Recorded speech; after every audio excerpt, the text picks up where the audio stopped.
सितारों के पार से अनंत अंधेरों को चीरते हुए कुछ साल पहले एक अनजान मेहमान आया।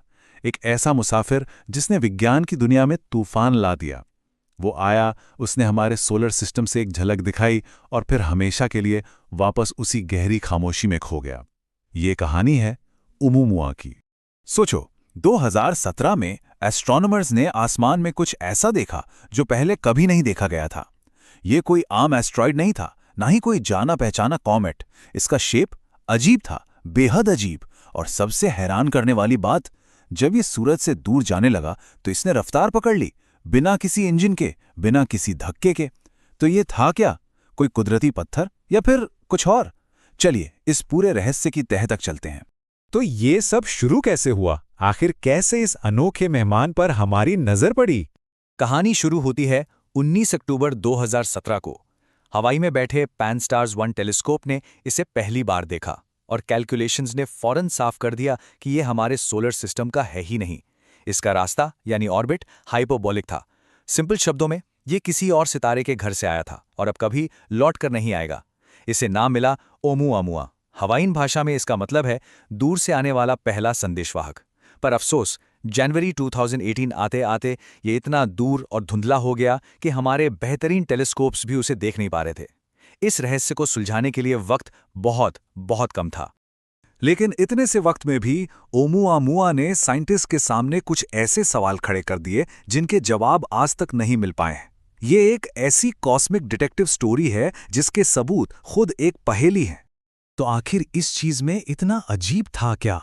ऐसा क्या था जो इसे हमारे सोलर सिस्टम के लाखों एस्टेरॉइड्स और कॉमेट्स से एकदम अलग बना रहा था? सबसे पहली अजीब बात थी इसकी चमक। हर 8 घंटे में जब ये एक चक्कर लगाता तो इसकी रोशनी 10 गुना तक बदल जाती थी। इसका सिर्फ एक ही मतलब हो सकता था कि इसका आकार बेहद लंबा और पतला था। एक ऐसा शेप जो हमने अंतरिक्ष में पहले कभी नहीं देखा था। इस डेटा के हिसाब से दो ही पॉसिबिलिटीज थीं। या तो ये एक लंबे पतले सिगार जैसा था, या फिर एकदम चपटे पैनकेक जैसा। दोनों ही आकार एक नेचुरल पत्थर के लिए बेहद अजीब हैं।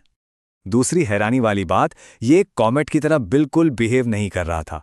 देखिए, जब कोई कॉमेट सूरज के पास से गुजरता है तो उसकी बर्फ पिघलती है, एक गैस और धूल का गोला जिसे कोमा कहते हैं, और एक लंबी सी पूंछ बन जाती है। लेकिन ओumuamua, वो एकदम साफ था, एक सूखे बेजान पत्थर की तरह बिल्कुल खामोशी से गुजर गया। पर सबसे बड़ा रहस्य तो अभी सामने आना बाकी था। जैसे ही ओumuamua सूरज से दूर जाने लगा, उसने थोड़ी सी स्पीड बढ़ा ली। ये सीधे सीधे ग्रेविटी के नियमों के खिलाफ था। साइंस में इसे नॉन ग्रेविटेशनल एक्सेलरेशन कहते हैं। पर सवाल यह है, एक बेजान पत्थर बिना किसी रॉकेट के अपनी स्पीड आखिर बढ़ा कैसे सकता है? इस एक अनोखे रहस्य ने पूरी साइंटिफिक कम्युनिटी को 2 हिस्सों में बांट दिया। एक तरफ वो थे जो मानते थे कि ये कोई अनोखी कुदरती चीज है, और दूसरी तरफ वो जो एक ज्यादा सनसनीखेज जवाब की तरफ इशारा कर रहे थे। पहली थियरी थी नाइट्रोजन आइसबर्ग की। साइंटिस्ट्स ने कहा कि क्या पता ओumuamua किसी दूसरे सोलर सिस्टम के प्लूटो जैसे प्लैनेट का एक टुकड़ा हो, जो पानी की बर्फ से नहीं बल्कि सॉलिड नाइट्रोजन से बना हो। जैसे ही ये सूरज के पास आया, ये नाइट्रोजन आइस सीधे गैस में बदल गई। ये गैस दिखाई तो नहीं देती, पर इससे निकलने वाला फोर्स इतना जरूर था कि ओumuamua को एक हल्का सा धक्का मिल गया, एक छुपा हुआ रॉकेट इंजन। और फिर आई दूसरी थियरी, जो हार्वर्ड के प्रोफेसर अवी लोब ने दी। उनका कहना था कि शायद ओumuamua कोई पत्थर था ही नहीं, ये एक आर्टिफिशियल ऑब्जेक्ट था, एक लाइट सेल, यानी एक बेहद पतली, मिलीमीटर से भी पतली चीज जिसे सूरज की रोशनी का प्रेशर ही धक्का दे रहा था, बिल्कुल वैसे जैसे हवा समुद्र में एक नाव को धकेलती है, क्योंकि कुदरत ऐसी पतली चीजें नहीं बनाती। इस एलियन लाइट सेल वाली थ्योरी ने तो जैसे एक आग ही लगा दी। ये पहली बार था कि एक इतनी बड़ी यूनिवर्सिटी का एक सीनियर साइंटिस्ट एलियन टेक्नोलॉजी की पॉसिबिलिटी पर इतनी गंभीरता से बात कर रहा था। उनका साफ कहना था, ओumuamua के बनावटी होने की संभावना पर विचार किया जाना चाहिए।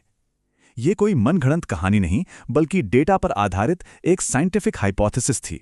एक ऐसी हाइपोथेसिस जिसने साइंस की दुनिया को हिला के रख दिया। और ये सारी बहस, ये सारा तूफान सिर्फ इस एक चीज के लिए हो रहा था जो हमारे सबसे ताकतवर टेलीस्कोप्स में भी सिर्फ एक छोटी सी रोशनी के बिंदु जैसी दिख रही थी। कितनी हैरान करने वाली बात है ना कि इस एक अनजान से डॉट ने इतने बड़े बड़े दिमागों को सोचने पर मजबूर कर दिया। एलियन थ्योरी पर इतना जोर इसलिए दिया गया क्योंकि जितनी भी नेशनल थियरीज थीं, उन सब में कुछ ना कुछ बड़ी बड़ी कमियां थीं। अगर ये हाइड्रोजन का आइसबर्ग था तो इतनी लंबी इंटरस्टेलर यात्रा में ही पिघल जाता। अगर ये नाइट्रोजन का आइसबर्ग था तो इसका मतलब यूनिवर्स में इतने सारे एक्सो प्लूटोज होने चाहिए जो लगातार टुकड़े फेंक रहे हों, जिसके चांसेस बहुत कम हैं।